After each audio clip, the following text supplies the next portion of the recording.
रास्ता जो यहाँ लिखा हुआ है इसको थोड़ा और विस्तार से समझने का काम करेंगे और किसी एक सेशन में हम शरीर के स्वास्थ्य को लेकर के भी विस्तार से बात करेंगे।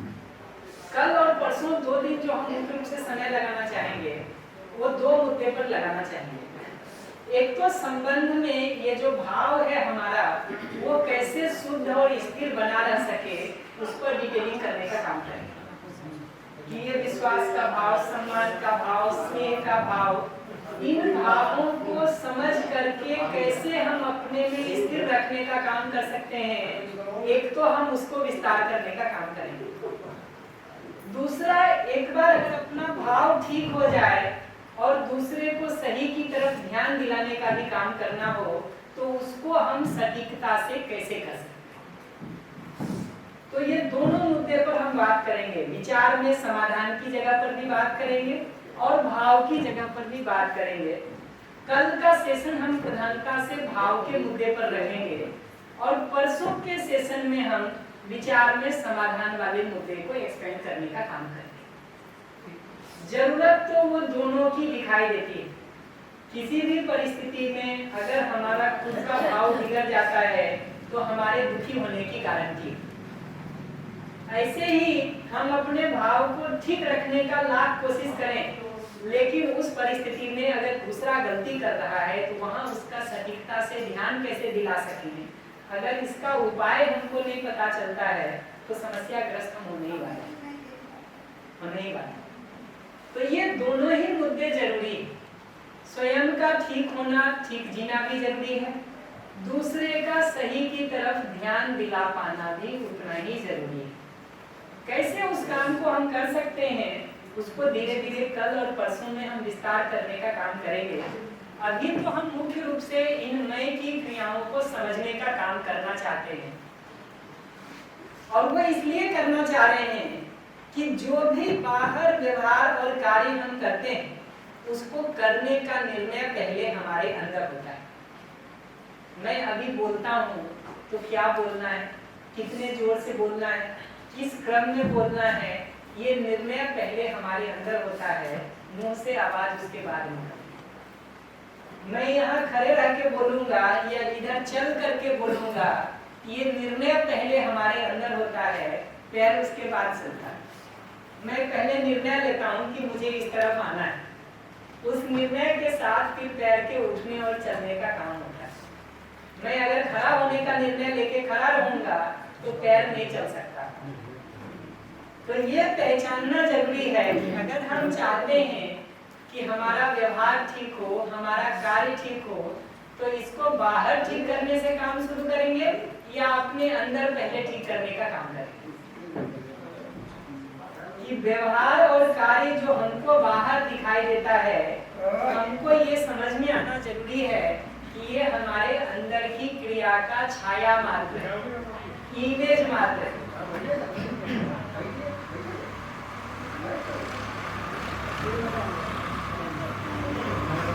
व्यवहार और कार्य हम करते हैं उसका निर्णय पहले हमारे अंदर होता है।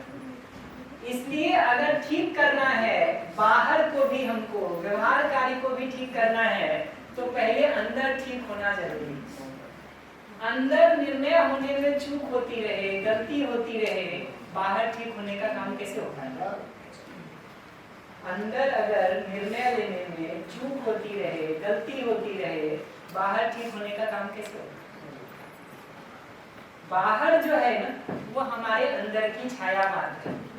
अगर हमको छाया को ठीक करना है तो वस्तु ठीक करनी पड़ेगी या छाया ठीक करेगी। अगर चेहरे में अपना दर्पण में, मिरर में, आईने में अगर अपना चेहरा देख रहे हैं और उस पर धूल दिखाई दे रही है तो चेहरा साफ करेंगे कि आईना साफ करेंगे।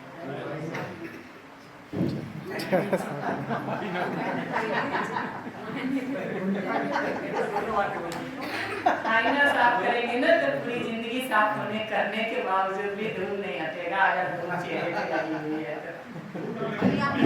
पता लग गया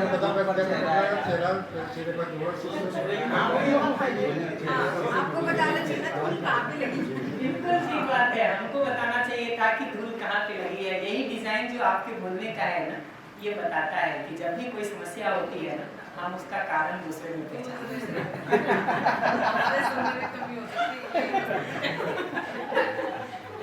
तो एकदम तय कर देते हैं कि तुमने ठीक नहीं बोला इसलिए हमको गलत सुना पड़ा। तो मैं उसको ठीक कर लेता हूँ, मैं फिर से बोल देता हूँ कि अपना अंदर वाले भाग को अगर निर्णय लेने में ही हमारी चूक हो रही है तो बाहर जीने में चूक तो होगा ही। हमारे अंदर अगर आपके लिए विरोध का भाव है तो व्यवहार में कहीं न कहीं वो विरोध निकलेगा। हमारे अंदर अगर आपके लिए स्नेह का, संबंध का भाव है तो बाहर व्यवहार में वो स्नेह और संबंध ही व्यक्त होगा। तो अगर बाहर हमको ठीक करना है ना, तो उसके पहले हमको अंदर ठीक करने की जरूरत है, क्योंकि जो अंदर होता है वही तो बाहर निकल रहा है। आप देखिए, आप किसी को गाली देते हैं, पहले गाली मन में आती है कि पहले गाली मुंह से बाहर निकल जाती है? ये दिखना जरूरी है कि पहले वो मन में आता है। बहुत बार तो ऐसा होता है कि हम दूसरे को अपमान करने की, विरोध करने की बहुत योजना बनाते हैं, 2-4 घंटे सोचते भी हैं, फिर कहते हैं यार छोड़ो, इस बार अगली बार जब बदमाशी करेगा तब देखेंगे। ये 2 घंटे 4 घंटे हमने अंदर योजना बना के ड्रॉप कर दिया, बाहर तो कुछ आया भी नहीं। लेकिन अंदर जो 2-4 घंटे हम अपमान में, विरोध में, क्रोध में घूमते रहे, हम आराम में रहे कि परेशान हुए? परेशान हुए। तो ये भी पहचानना जरूरी है कि ये जो सुखी दुखी होने का काम हमारे अंदर हो रहा है, बाहर हम ठीक नहीं कर रहे चीजों को, लेकिन अगर अंदर ठीक नहीं हुआ है तो हमारे दुखी होने की गारंटी है, हमारे दुखी होने की गारंटी है। इसलिए ठीक यहाँ होना जरूरी है। यहाँ अंदर ठीक होने को देखने जाएंगे ना, ये जो 3 शब्द लिखे हुए हैं, इच्छा, विचार, आशा के रूप में, उसी को यहाँ क्रिया के रूप में लिखा है। चित्रण, विश्लेषण, चयन, तुलन और आस्वादन की क्रिया के रूप में। इन क्रियाओं का मतलब क्या है उसको मैं एक एक करके एक्सप्लेन कर देता हूँ। 2-3 अलग अलग उदाहरणों से इसको एक्सप्लेन कर देता हूँ, फिर कोई प्रश्न होगा तो उसको लौट के पूछ लीजिए। अभी मान लीजिए इच्छा की जगह पर मैंने एक चित्र बनाया कि मुझे क्लास में फर्स्ट आना है या मुझे आईआईटी में एडमिशन लेना है। इच्छा की जगह पर एक चित्र हमने अपने में बनाया कि आईआईटी में मेरा एडमिशन हो जाए। जैसे ही ये इच्छा बनेगी ना, विचार इस अर्थ में चलना शुरू होगा कि उसके लिए कौन कौन सी किताबें पढ़नी है, किस कोचिंग में एडमिशन लेना है, कहाँ की पढ़ाई सबसे ठीक होती है, कहाँ रहने खाने पीने का इंतजाम ठीक होगा। ये सारा विश्लेषण करना, ये सारा विचार करना हम शुरू करते कि नहीं करते? तो इच्छा में एक बार फिक्स हो गया कि आईआईटी में एडमिशन लेना है, तो सारा विचार इस अर्थ में चलना शुरू हो गया कि एडमिशन लेने में कौन कौन से कोचिंग ठीक रहे। जितने सारे कोचिंग की हमको सूचना मिलती है, जितनी सारी किताबों की हमको सूचना मिलती है, वो सब को फैलाने के बाद हम उसको कंपेयर करके उसमें से किसी एक को चुनने का निर्णय लेते हैं। तो किसी ने ये कोचिंग भी बताया, वो कोचिंग भी बताया, वो कोचिंग भी बताया, सारी किताबों की हमने सूचना ली, वो सबका हम कंपैरिजन करते हैं कि हमारे लिए सबसे बेस्ट कौन सा होगा, हमारे लिए सबसे बेहतर कौन सा होगा। हमारी आर्थिक स्थिति को देख करके, घर से दूर रह सकते कि नहीं रह सकते उसको देख करके, कोचिंग में किस हिंदी में पढ़ाते कि अंग्रेजी में पढ़ाते उसको देख करके, बेसिक लेवल से पढ़ाते हैं कि एडवांस लेवल से पढ़ाना शुरू कर देते हैं उसको देख करके, ये सारे का हिसाब किताब लगा के, कंपैरिजन करके, तुलन करके हम वो सारे विश्लेषण में से किसी एक को चुनने का काम करते हैं कि नहीं। ये जो किसी एक को चुनने का काम हमने किया ना, उसको चयन की क्रिया कहते हैं, चयन। और ये चयन जो हम करने जा रहे हैं, चूज जो हम करेंगे, जो चूज करेंगे वो बाहर व्यवहार में आ जाएगा। तो चूज मैंने एलन का कोचिंग किया तो एलन आ जाएगा, चूज मैंने अपने घर के बगल का पीटी या प्रेरणा क्लासेस किया है तो वो आ जाएगा बाहर। पर ये चूज होगा इसी बेसिस पर कि सारा मिला के जो हम कंपैरिजन करते हैं और वो सारे कंपैरिजन के साथ जो हमको अपने लिए सबसे टेस्ट में बेस्ट लगता है हम उसको चूज करते। तो आस्वादन की जगह पर, टेस्ट की जगह पर देखिएगा तो हम उसको या तो 2-4 एक्स्ट्रा डेमो क्लासेस करके देखें। वो 2-4 डेमो क्लासेस में हमारे आस्वादन में, हमारे टेस्ट में वो हमको अगर फिट बैठता हुआ दिखाई देता तो हम उसमें आगे बढ़ते। हमारे टेस्ट में अगर वो फिट बैठता हुआ नहीं दिखाई देता तो हम उसमें आगे नहीं बढ़ते। एक दो और उदाहरण से मैं इसको एक्सटेंड कर देता हूँ, फिर कोई प्रश्न होगा तो बात कर लेंगे। मान लीजिए हमारी इच्छा ये हुई कि मैं जीवन विद्या को ठीक से समझूं। एक उदाहरण दे रहा हूँ कि मैं जीवन विद्या को ठीक से समझूं, ये हमारी यहाँ इच्छा बनी। हमने अपना एक चित्रण बनाया कि जीवन विद्या को समझा हुआ व्यक्ति के रूप में मैं हूँ। विचार सारा इस अर्थ में चलना शुरू होगा कि उसके लिए क्या पढ़ना ठीक है, क्या सुनना ठीक है, कहाँ जाना ठीक है, कौन कौन लोग हैं जो इसको सुनाते हैं, बताते हैं, कौन कौन से सेंटर हैं जहाँ इसकी पढ़ाई होती है। ये सब सूचना हमने लिया। ये सब सूचना में अब हम कंपैरिजन करने का काम करेंगे कि हमारे समझने और रहने की दृष्टि से सबसे ज्यादा अनुकूल मेरे लिए कौन सा है। वो सारे ऑप्शन में से तुलना करके जो बेस्ट ऑप्शन हमको दिखेगा हम उसको चूज करने वाले हैं, चयन करने वाले हैं, वही बाहर एग्जीक्यूट होगा। ये जो सारा तुलना करके हम किसी एक को चूज करते हैं ना, तो एक तो होता है कि हम विचार की जगह पर सारा तुलना करके देखते हैं। दूसरा ये भी होता है कि हम अगर उस जगह पे गए हों, 2-4 दिन रहे हों, तो हमारा अपना एक्सपीरियंस भी, आस्वादन भी बताता है कि वो जगह जाना ठीक है कि नहीं। हम खुद नहीं गए हों, हमारा भाई गया हो, हमारे रिश्तेदार गए हों, हमारे पड़ोसी गए हों, दूसरे लोग गए हों, उनका एक्सपीरियंस क्या रहा है, उनका आस्वादन क्या रहा है, उनका वहां रह करके कैसा उनको महसूस हुआ है। आस्वादन का मतलब है उसको स्वाद के रूप में कैसा महसूस हुआ। और जब मैं स्वाद के रूप में महसूस होने की बात कह रहा हूँ तो सिर्फ खाने पीने की बात नहीं कह रहा, वहां रह करके भी जो आपको महसूस हो रहा है उसको भी मैं आस्वादन ही कह रहा हूँ। तो हमारा अपना एक्सपीरियंस या जो लोग वहां पहले रह के आए हैं वो सबका एक्सपीरियंस हमको हेल्प करता है चूज करने में कि हम क्या चयन करने का काम करने वाले। वो सब में से जो सबसे बेस्ट ऑप्शन हमको दिखाई देता है हम उसको चयन करने का काम करते हैं। मान लीजिए चित्रण की जगह पर हमने एक चित्र बनाया कि हमारा एक अच्छा सा घर है। विचार करने में जैसे ही आएंगे, विश्लेषण करने की जगह पर जैसे ही आएंगे, हम उस घर को बारीकी से फैला करके देखना शुरू करते हैं कि घर में ड्राइंग रूम कितना होगा, किस साइज का होगा, बेडरूम किस साइज का होगा, किचन किस साइज का होगा, गेस्ट का कमरा किधर होगा, गेट किधर बनाएंगे, बाथरूम किधर बनाएंगे। ये सारा विस्तार करने का काम हम यहाँ शुरू करते हैं। उसके लिए सुविधा कहाँ से आएगी, संसाधन कहाँ से आएगा, पैसा कहाँ से आएगा, ये सारी चीजों को हम यहाँ विचार की जगह पर, विश्लेषण की जगह पर फैलाना शुरू करते हैं। और उन सारे ऑप्शंस में से तुलना करके, कंपेयर करके हम किसी एक ऑप्शन को चूज करते हैं। जैसे यहीं का कंस्ट्रक्शन हो रहा था तो इस बात पर बहुत चर्चा हो रही थी कि उसको इको फ्रेंडली बनाए, या जैसा अभी सीमेंट गिट्टी का बनता है वैसा कंक्रीट का बनाए। फाइनली सब मिला करके तय हुआ कि कुछ हिस्सा कंक्रीट का बनाएंगे, कुछ हिस्सा जो है वो इको फ्रेंडली बनाएंगे। तो ऐसा कोई ना कोई एक निर्णय लेता है आदमी सारा मिला करके कि हमारे रहने में सबसे ज्यादा अनुकूल घर कौन सा होगा। ये हिसाब लगा करके हम कोई एक निर्णय लेते हैं। ये निर्णय लेने में हमारा पास्ट एक्सपीरियंस भी काम करता है। हमारा अपना पास्ट एक्सपीरियंस, जो लोग सलाह दे रहे हैं उन सब का एक्सपीरियंस वहाँ काम करता है। जैसे हमने कहीं मिट्टी के घर देखे हों और अगर हमने ये देखा हो कि 3 साल में खराब हो जाता है, 5 साल में खराब हो जाता है, तो हमारा टेस्ट यहाँ खराब का बना हुआ है, तो हम यहाँ निर्णय लेने में वो मिट्टी के घर को अवॉइड करने की सोचेंगे।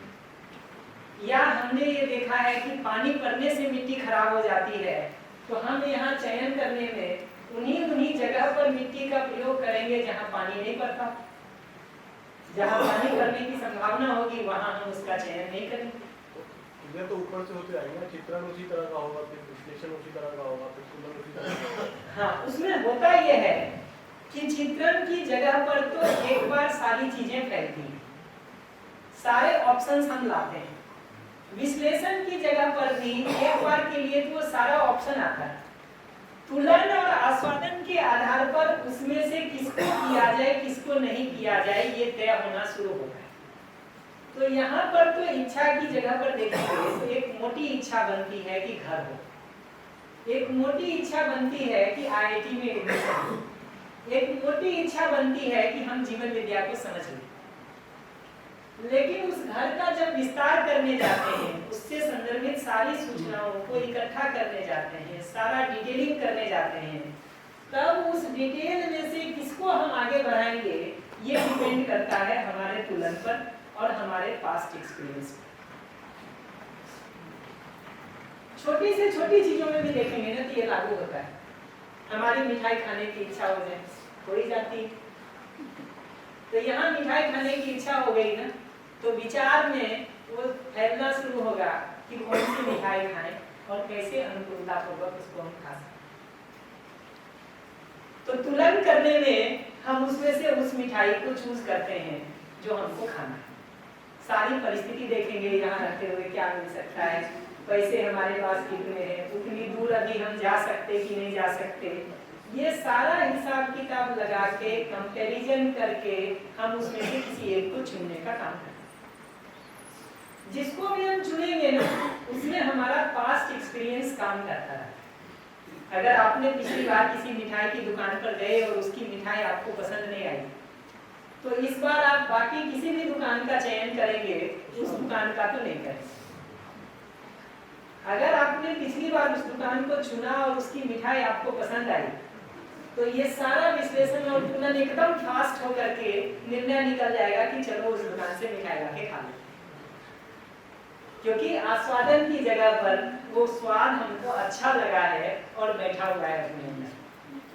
वो नहीं मिल सकता है तब दूसरे उपायों पर हम सोचने का काम शुरू करते हैं, लेकिन अगर वो मिल सकता हो तो सीधा हम उस रास्ते पर चलने का काम शुरू करते हैं। मुख्य बात ये समझने की है कि जैसी हमारी इच्छा होती है उसी के अर्थ में फिर हमारा विचार बनता है।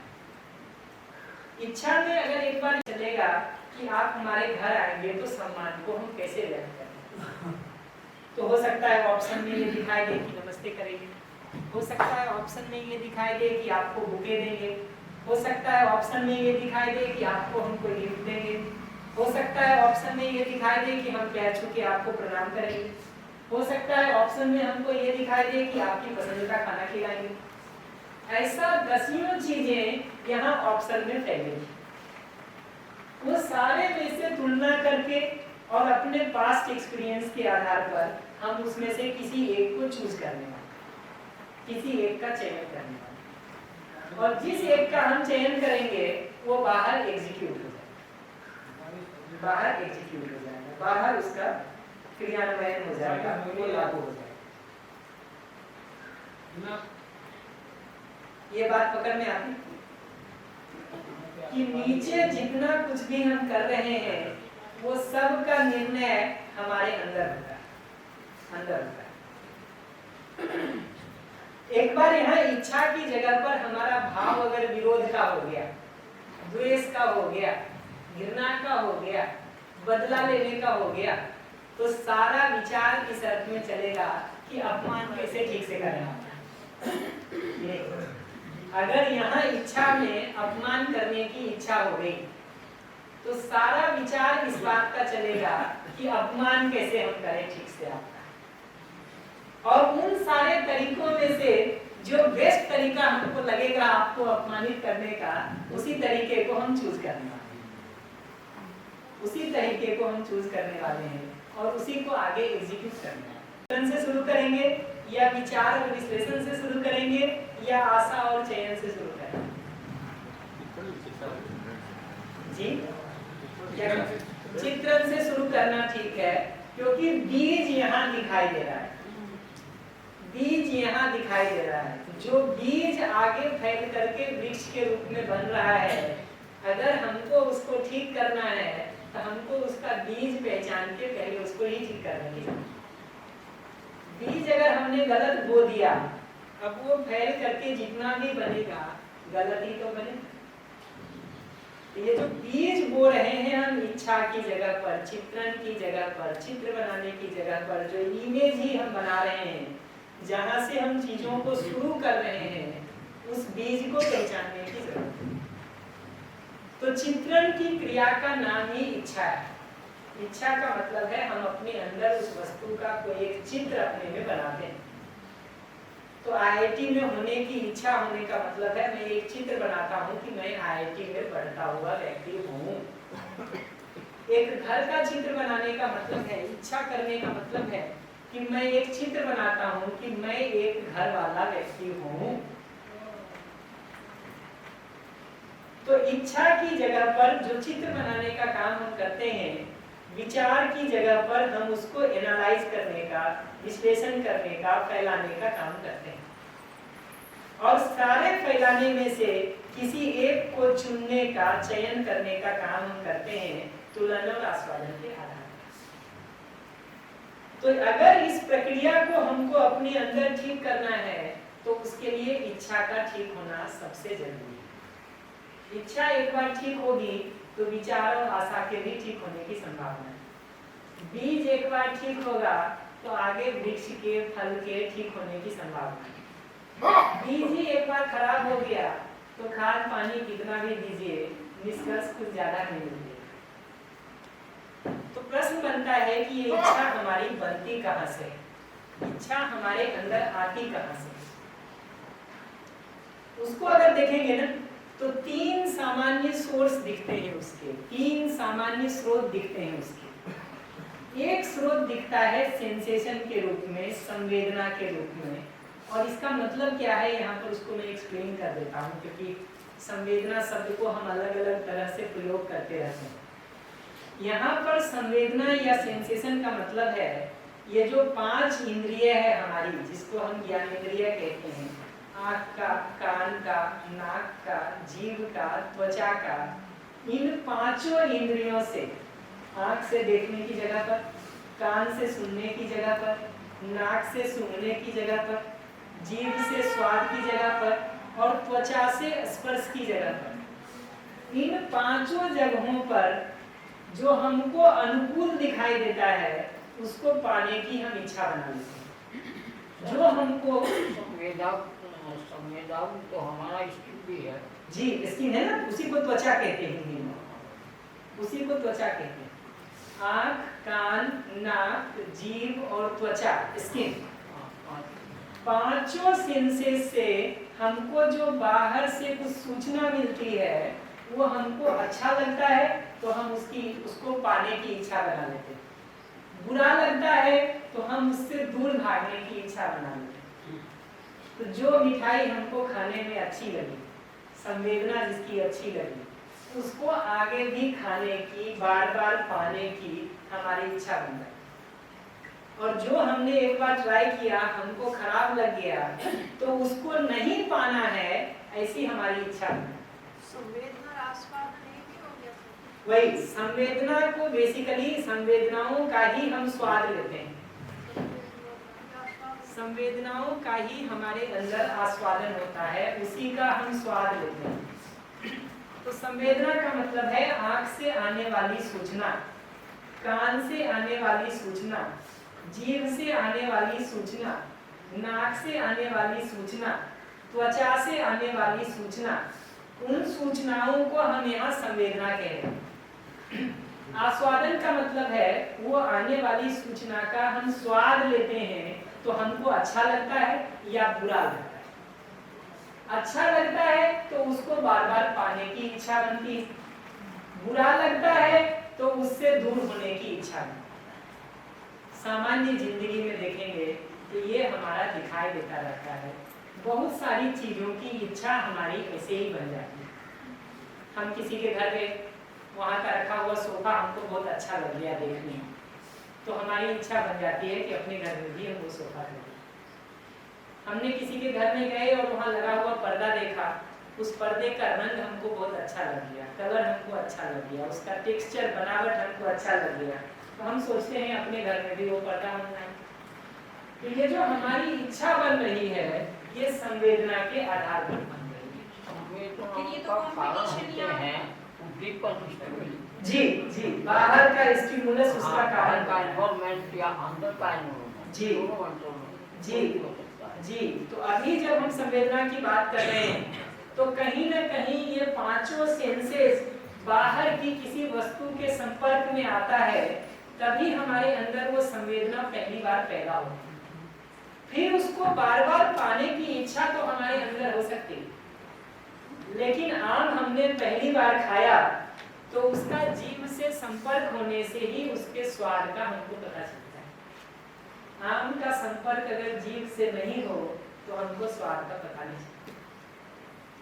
ये शरीर के साथ हो रही क्रिया है। जी, ये क्रिया को देखेंगे, संवेदना की क्रिया, तो ये तो शरीर के साथ ही होती है, और शरीर के साथ होने वाली इस क्रिया को मैं पढ़ने का काम करता हूँ, मैं उस पर ध्यान देने का काम करता हूँ, और मैं ध्यान देता हूँ तो मुझे उस आस्वादन का पता चलता है। तो आप यहाँ बैठे हुए, शरीर तो यही बैठा हुआ है, हमारी आवाज भी आपके कान तक हर बार पहुँचती ही होगी, लेकिन यहाँ बैठे हुए भी अगर आप अपने विचारों में उलझ गए, आपका ध्यान किसी दूसरी जगह पर चला गया, आप किसी और चीज के बारे में सोचने लगे, उतनी देर तक यहाँ सुनाई देने का काम आपको नहीं होगा, बाहर भले हम बोले जा रहे हैं।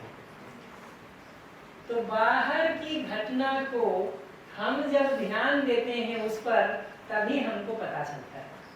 एक बच्चा खेलने में लगा हुआ हो, चोट का उठना पता नहीं चलता है, खेल खत्म हो जाए एक बार, फिर वो चोट याद आना शुरू हो जाता है। इसका मतलब क्या है, यहाँ संवेदना की जगह पर तो वो संवेदना आ ही रही है उसको, लेकिन उसका ध्यान, उसका मन अभी खेल में लगा हुआ है, वो अभी उस तरफ ध्यान देने का काम कर ही रहा है, और ध्यान देने का काम वहाँ नहीं करेगा तो उसको कोई तकलीफ नहीं होने वाली उतनी देर की। जैसे ही ध्यान जाने का काम होगा, वो रोना, चीखना, चिल्लाना शुरू कर।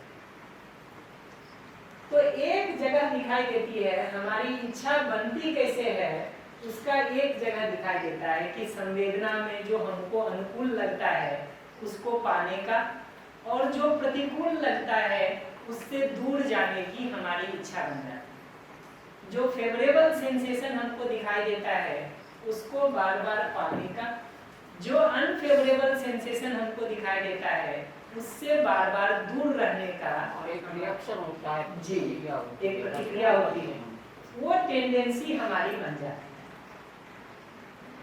इस संवेदना के आधार पर ही अगर हम निर्णय ले रहे हैं तो हमारा निर्णय सही भी हो सकता है, गलत भी हो सकता है। जैसे स्वाद के आधार पर पेट भरने के बाद भी भोजन करें, स्वाद में तो अच्छा लगेगा, संवेदना में तो अच्छा लग रहा है, लेकिन अगर स्वाद के बाद भी, पेट भरने के बाद भी स्वाद के कारण हम भोजन करने का काम कर रहे हैं तो शरीर के लिए स्वास्थ्यप्रद होगा कि नुकसानदेह होगा? नुकसानदेह होगा।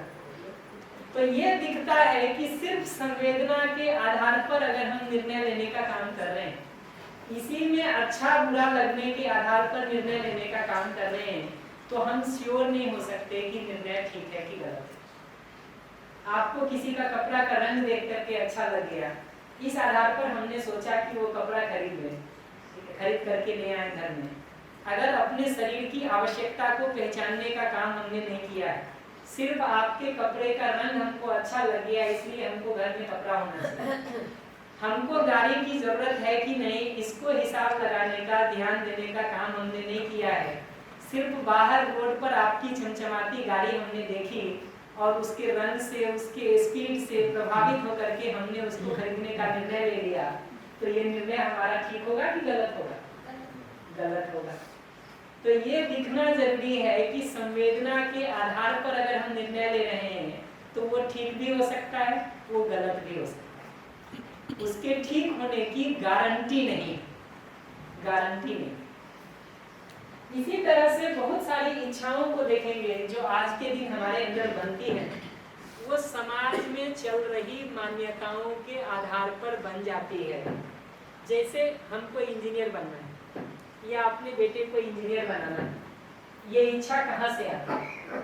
हमने जांच परख करके इंजीनियर की जरूरत को समझा है, समाज में हमको इंजीनियर की जरूरत लगती है, परिवार में हमको उसकी जरूरत दिखाई दे रही है, बच्चे का इंटरेस्ट उसमें है, ये हिसाब किताब लगा करके हमने सोचा है या हर आदमी अपने बच्चे को इंजीनियर बना रहा है, इसीलिए हम भी अपने बच्चे को उस तरफ धकेल रहे हैं। अगर समाज में प्रचलन में जो चल रहा है उसको बिना जांचे परखे हम अपने में स्वीकारने का काम कर ले रहे हैं, तो कहना बहुत मुश्किल है कि वो चीज ठीक होगी कि गलत होगी। अभी पिछले 2 दिनों से हम लोग समाज में चल रही बहुत सारी समस्याओं पर बात कर रहे हैं। हमारे सत्य प्रकाश भारत जी 2 दिनों से ये बात गिना रहे हैं कि वकील इतनी फीस ले रहा, डॉक्टर ऐसा कर रहा। आप देखेंगे बहुत बार जिंदगी में ऐसा दिखाई देता कि नौकरी जो आदमी पहली बार करना शुरू करता है, हमने बहुत सारे अपने मित्रों को देखा, एक बड़े सिद्धांत से शुरू करते हैं, भ्रष्टाचार नहीं करना है, ईमानदारी से अपना काम करना है, ये सब सोच के चलते हैं। 2 साल 3 साल में समाज में बहुत सारे लोगों को ऐसा देखते हैं कि वो भ्रष्टाचार करके पैसा कमा रहे हैं, ये देखते हैं। घर वाले भी उस मान्यता के तहत ये कहते हैं कि तुम्ही को अकेले ईमानदार बनने की जरूरत पड़ी हुई है, बाकी लोगों को नहीं दिखता है, तुम्ही को अकेला भूत चढ़ा हुआ है। 2 साल 3 साल समाज में रहने वाली इन मान्यताओं को सुनते सुनते एक दिन हमारी भी इच्छा भ्रष्टाचार करने की बन जाती है और हम भी उसी का हिस्सा बनते हैं। तो ये दिखना जरूरी है कि समाज में चल रही मान्यताएं हमारी इच्छा बन जाती हैं।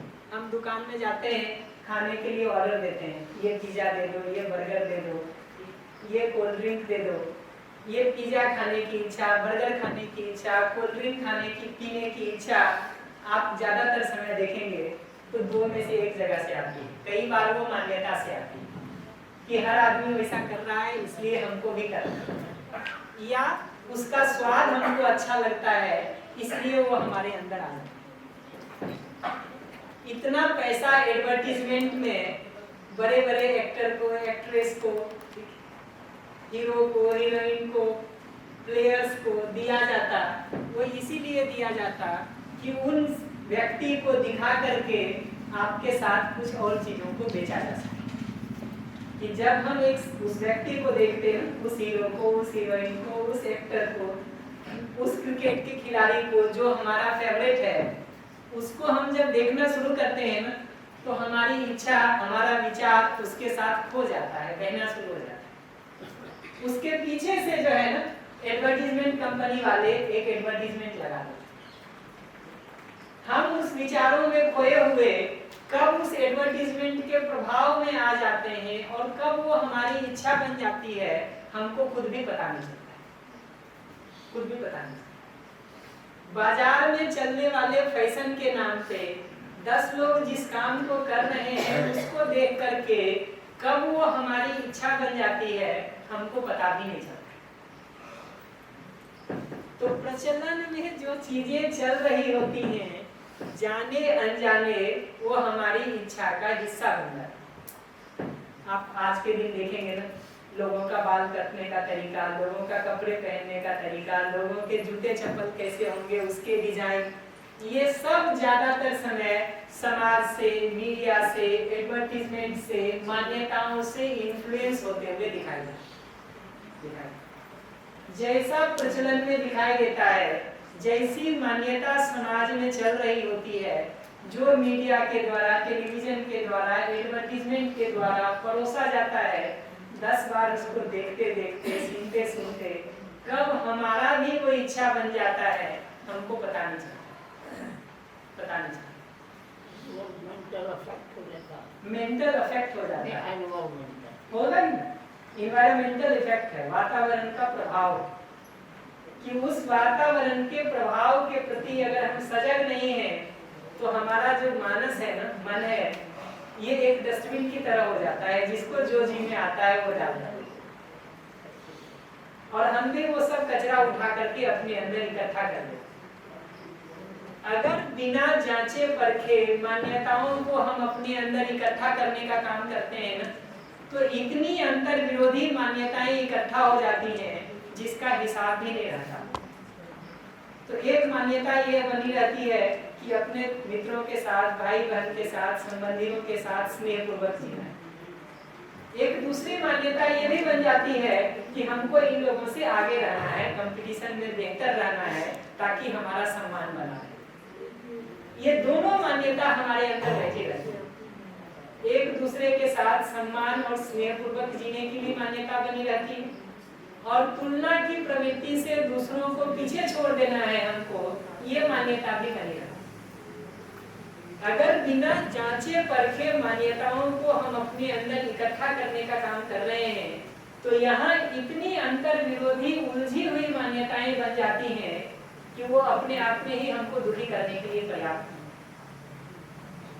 और स्थिति हमारी ऐसी हो जाती है, जैसे एक बच्चे को देखेंगे, जब वो क्लासरूम में पढ़ रहा होता है तब उसको खेल का मैदान और गेम याद आता है, और जब खेल के मैदान में गेम में खड़ा होता है ना, तब उसको कल की परीक्षा याद आती है। तो यहाँ अगर अंतर विरोधी इच्छाओं से हम भर गए ना, तो हमको दुखी करने के लिए कोई दूसरा नहीं चाहिए, हम अपने को दुखी करने के लिए पर्याप्त है। और समाज में चल रही मान्यताओं को बिना जांचे परखे अगर हमने अपने अंदर इकट्ठा करने का काम करना शुरू कर दिया है, तो समाज में ठीक मान्यता होगी तो अंदर ठीक आएगा। समाज में कचरी मान्यताएं होंगी, कबाड़ फैला हुआ होगा सब जगह, तो जाने अनजाने वो सारा कबाड़ उठ के आएगा। तो क्या अंदर आएगा उस पर हमारा नियंत्रण नहीं है, वो बाहर का वातावरण, एनवायरनमेंट तय करेगा कि क्या हमारे अंदर आने वाला है।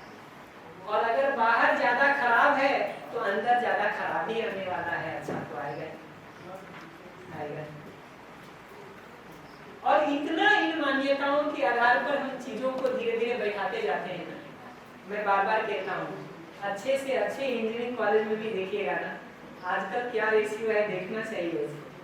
हमारे समय तक तो स्थिति ये थी कि फर्स्ट ईयर में जो बच्चा एडमिशन लेता था, 10% बच्चे मुश्किल से होते थे जो सिगरेट और शराब पीते।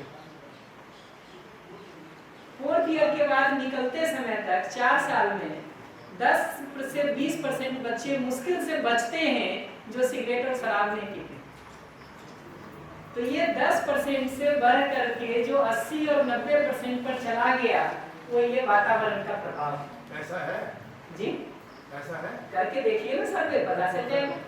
ये शराब पीने वाले और बढ़ जा, सर्वे करके देखिए, फर्स्ट ईयर में कितने बच्चे शराब पीते हैं, फोर्थ ईयर में कितने बच्चे पीते हैं, किसी कॉलेज का सर्वे करके देखिए।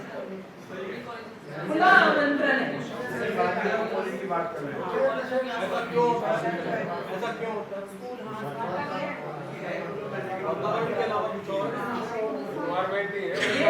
ये अच्छा प्रश्न है।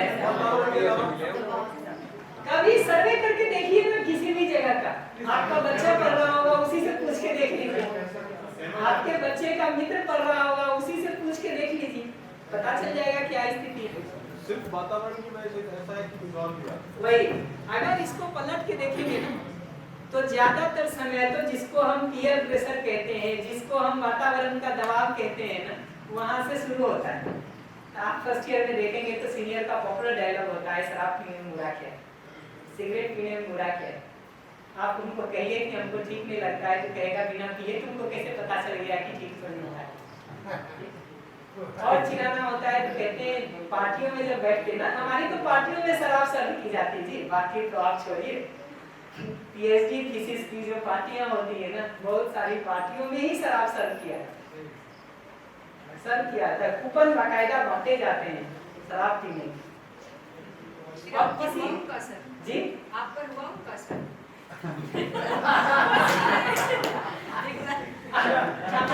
आप ये कह रहे हो ना कि पीयर प्रेशर है, हमारा सौभाग्य कहिए,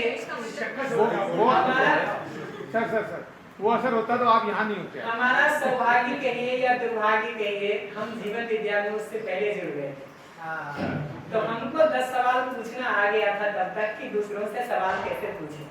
तो जो आपने कहा ना, उस पर मैं अभी बताऊंगा अपना एक्सपीरियंस, पर इस बात को पहले पूरा करें। लड़कियां भी है आज के दिन तो जी मामला बराबर की जगह पर चला गया, बल्कि थोड़ा ही कम होगा, 2-4%, 2-4% ही कम होगा, उससे ज्यादा का फर्क आज के दिन तो नहीं रह गया।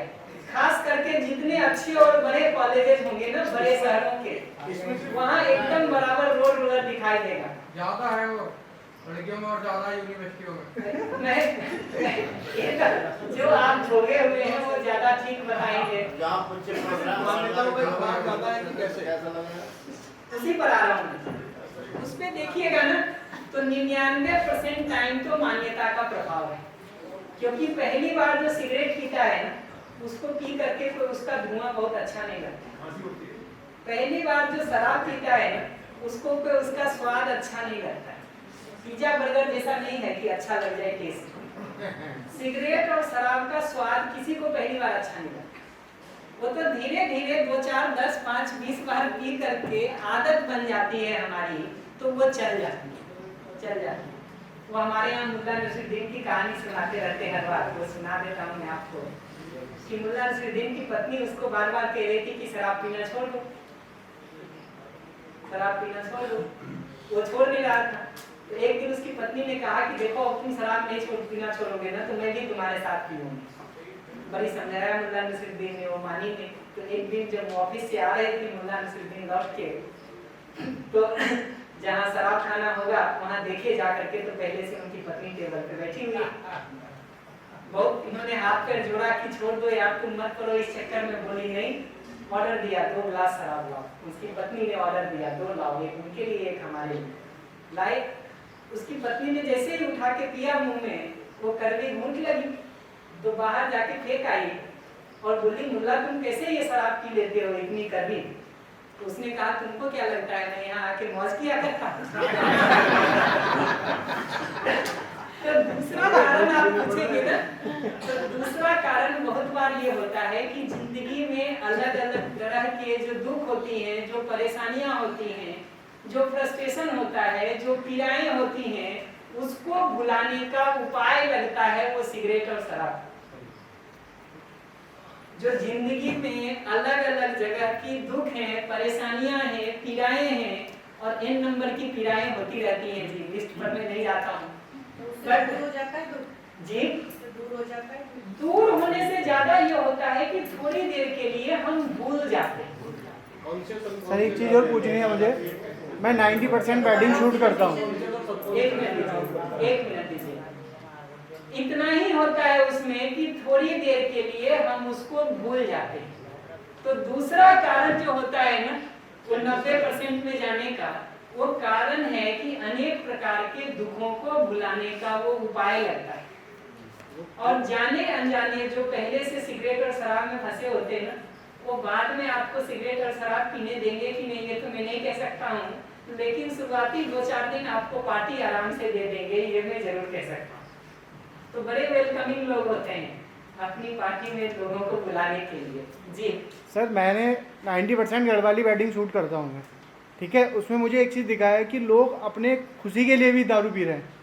वहाँ पे क्या होता है कि वनडे पहले सभी लोग अपनी पार्टी में दारू देते हैं, कि जो वेडिंग होती है उससे एक दिन पहले दारू की पार्टी होती है अलग से, वो उसको कॉकटेल पार्टी बोलते हैं।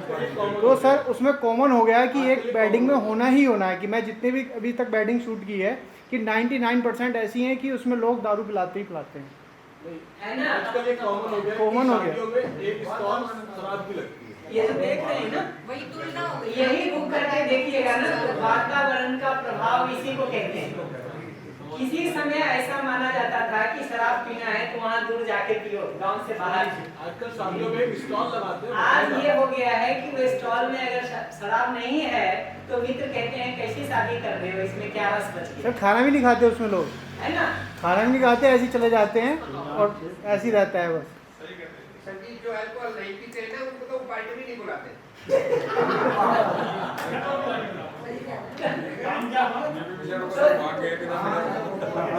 मान्यताओं का प्रभाव इसी को कहते हैं। प्रचलन में चलने वाली मान्यताएं धीरे धीरे हमारे अंदर कितनी गहरी बैठ जाती हैं, हम उस पर सवाल भी नहीं पूछ पाते।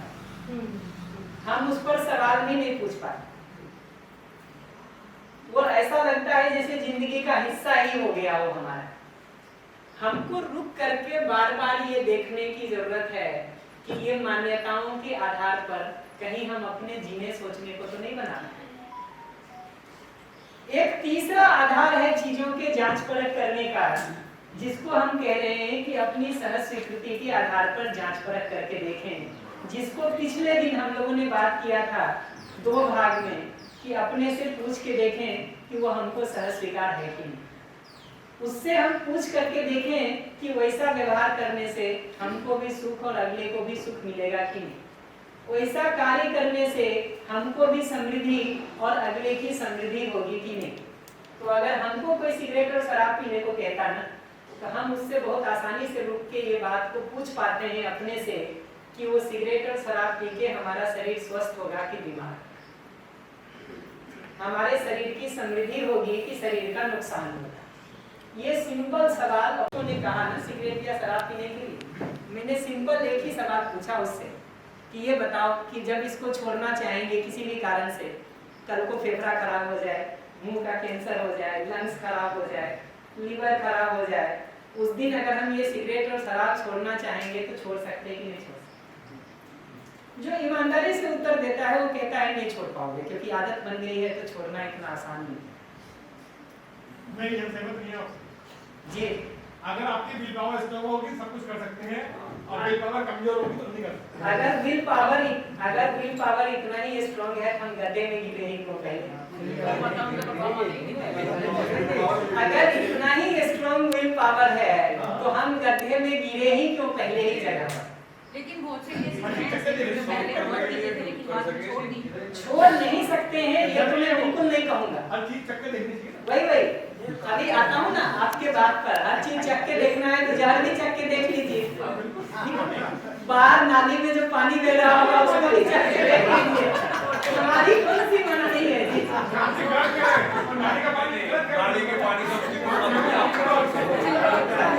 बिल्कुल नाली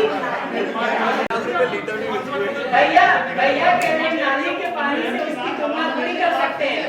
मैं सहमत हूँ जी, नाली के पानी से उसकी तुलना नहीं हो सकती। नाली के पानी में कीड़ा जिंदा रह जाता है, शराब में वो भी मर जाता है। तुलना तो नहीं हो सकती थी, वो उससे भी बेकार चीज है।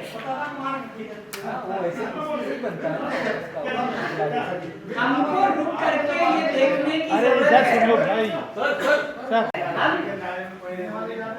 हम एकदम सरल सी बात कह रहे हैं कि अगर हमारा एक्सपीरियंस पूछ रहे थे ना, हम उसको पूरा कर देते आपको कि अगर इतना ही आसान है इन सब चीजों को छोड़ना ना, तो हमको एक बढ़िया कैंपेन चला के छुड़वा देना चाहिए। इसमें क्या मुश्किल है जी? मैं तो हमेशा इन चीजों के पक्ष में हूँ। अगर आपको ये बात दिखने लगी है कि सिगरेट पीने से लंग्स खराब हो रहा है, फेफड़ा खराब हो रहा है, पैसा खराब हो रहा है, वातावरण में दुष्प्रभाव पड़ रहा है, तो सारे सिगरेट पीने वालों को छुड़वा दिया जाए। उस पर लिखा रहता है कैंसर, है ना, लिखा रहता है कि सिगरेट पीना स्वास्थ्य के लिए हानिकारक है, कैंसर हो सकता है। जी क्या कहे? है ना, ये दवा उन्हीं को लगती है जो पहले रोग से ग्रस्त हो गए। एक बार अगर रोग उसका हो जाता है ना, तब उसके बिना जिंदगी चलनी ऐसे ही मुश्किल हो जाती है, ऐसे ही मुश्किल हो जाती है। तो ईमानदारी से देखेंगे ना तो छोड़ देना इतना आसान नहीं होता है। रिहैब सेंटर में लोग लाखों की फीस दे रहे हैं जी छोड़ने के लिए। यहाँ से लेके विदेश तक सैकड़ों में रिहैबिलिटेशन के सेंटर खुले हुए हैं, और बड़े बड़े घरों के जो लोग इसमें फंस गए हैं ना, वो बेचारे अपने शहर के जो है रिहैब सेंटर में भर्ती भी नहीं होते हैं, इज्जत खराब हो जाएगी। विदेश जा जाके भर्ती हो रहे हैं जी, विदेश जा जाके भर्ती हो रहे हैं। कानपुर में तो मैं ऐसे 10वें परिवार को जानता हूँ, दिल्ली में तो और ज्यादा लोग होंगे। तो ये दिखना जरूरी है कि अपने अधिकार पर जांच परख करके अगर हम चीजों को तय करेंगे तो जो गलत मान्यता से आ रही होगी वो वही बाहर छूट जाएगी। जो यहाँ संवेदना के आधार पर आ रही है पर वास्तव में हमारे लिए ठीक नहीं है, वो यही बाहर छूट जाएगी। तो आप अपने से ही पूछ करके देखिए कि जब हम संवेदना के आधार पर ही निर्णय ले रहे हैं तो निर्णय हम सही ले पाएंगे या गलत भी हो सकता है, गलत भी हो सकता है। निर्णय का अधिकार फिर हमारे हाथ में रह गया कि बाहर चला गया, बाहर चला गया। जब हम मान्यताओं के आधार पर दूसरों को देख करके निर्णय ले रहे हैं तो निर्णय का अधिकार हमारे अंदर रह गया कि बाहर दूसरे के हाथ में चला गया। दूसरे के हाथ में अगर ये निर्णय चला गया तो परतंत्रता है कि स्वतंत्रता है? परतंत्रता है। होना क्या चाहते हैं हम, स्वतंत्र की परतंत्र? इतना ही बात है साफ कि ये दोनों आधार पर अगर जीने के काम को हम कर रहे हैं तो वो परतंत्रता है। हमारा रिमोट कंट्रोल दूसरे के हाथ में, एक तरह का बटन अगला दबाता है तो हम एक तरह से चलने लगते हैं, दूसरी तरह का बटन दबाता है तो दूसरी तरह से चलने लगते हैं। तो मीडिया एक तरह का प्रचार करती है तो हम एक तरह का सामान खरीदने लगते हैं, कल को उसको रोक करके दूसरे तरह का प्रचार शुरू हो जाता है, हम दूसरी तरह का सामान खरीदने लगते हैं। वातावरण में जिस चीज की मान्यता सबसे ज्यादा होती है हम उसके प्रभाव में बह जाते हैं। तो किसी समय ऐसा लगता था कि इंजीनियरिंग करना सबसे अच्छा काम है तो आदमी उसमें कूद जाता। आज लगता है कि इंजीनियरिंग करने से ज्यादा अच्छी सैलरी एमबीए में है, मैनेजमेंट में है, तो आदमी इंजीनियरिंग करने के बाद भी मैनेजमेंट में जा रहा है या सॉफ्टवेयर की नौकरी में जा रहा है। इंजीनियरिंग कोई नहीं किया हो आदमी 90% नौकरी आज के दिन सॉफ्टवेयर में है। पढ़ाई आपने केमिकल की करी हो, मैकेनिकल की करी हो, इलेक्ट्रिकल की करी हो, सिविल की करी हो, ये सब बात की बात है। नौकरी सारी की सारी सॉफ्टवेयर में ले रहा। क्यों ले रहा? क्योंकि प्रचलन की मान्यता के तहत एक तरह के जीने का डिजाइन हमारा बन गया है और जिसमें सबसे अधिक पैसा हमको दिखाई देता है उस तरफ हम जाते हैं। तो समाज में चल रही मान्यताओं के आधार पर, संवेदनाओं के आधार पर अगर हम निर्णय ले रहे हैं तो हमारा रिमोट कंट्रोल दूसरे के हाथ में, और दूसरे के हाथ में अगर हमारा रिमोट कंट्रोल होगा तो हमारी स्वतंत्रता नहीं है, परतंत्रता। तो एक तरह का बटन दबता है तो हम एक तरह का आचरण करने लगते हैं, दूसरी तरह का बटन दबता है तो दूसरी तरह का आचरण करने लगते हैं। कल सुबह के सेशन में हम इसको विस्तार करेंगे, पर क्लोज करने के पहले एक सिंपल होमवर्क हम दे दें आपको कि अपने अंदर जितनी भी इच्छाएं हमने आज के दिन बना रखी है उसको देखा जाए कि कितनी इच्छाएं संवेदना के आधार पर हमारे अंदर आ गई, कितनी इच्छाएं समाज में चल रही मान्यताओं के आधार पर हमने अपने अंदर इकट्ठा कर लिया है, और कितने को हमने वास्तव में जांच परख करके देखा है कि हमारे लिए सही है कि नहीं। उसको जीने से व्यवहार में हम दोनों को सुख और कार्य में हम दोनों को समृद्धि होगा कि नहीं, इस आधार पर जांच परख करके कितना इच्छा हमने बनाया है, संवेदना के आधार पर कितना इच्छा हमने बनाया है और मान्यता के आधार पर हमने कितनी इच्छाओं को बनाया है, ये जांच परख करके देखा जाए। प्रश्न क्लियर हो गया? क्या करना है? रिपीट करने की जरूरत तो नहीं है? बढ़िया, इस पर विचार किया जाए। हम ब्रेक करते हैं, लौट करके कल